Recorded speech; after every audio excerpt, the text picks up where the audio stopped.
Yani siz nereden çıktınız böyle? Hep sesiniz geliyordu. Kendiniz yoktunuz ama çok ara sıra geliyorsunuz. Kaç günlüksünüz siz, bir aylık mısınız, nesiniz?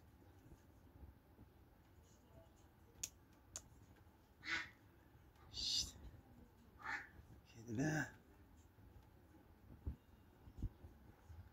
Kendiliğinden gelen yavrular.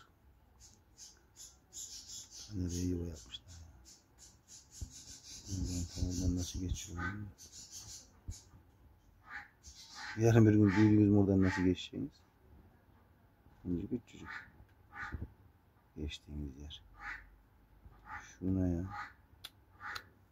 Şuna nereden çıkmışlar bak.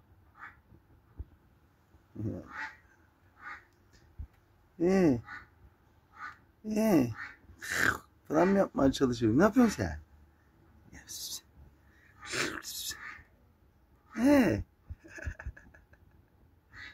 Lan.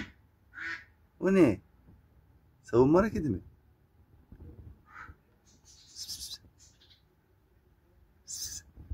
Ver. Seni gidik yavur seni. Erkek mi ne sen? Ağzını diye ses de çıkmıyor.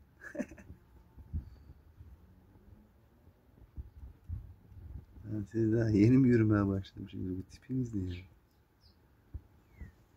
ya? Girin hadi yerinize. Nereden çıktın?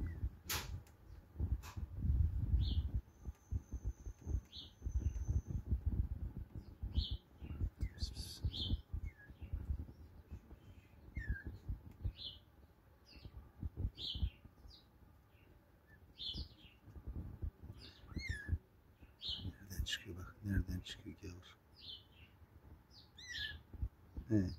Uyumuş demek ki öten. Böyle ses geliyor. Nereden geldi bu sizde? Acaba başka mı?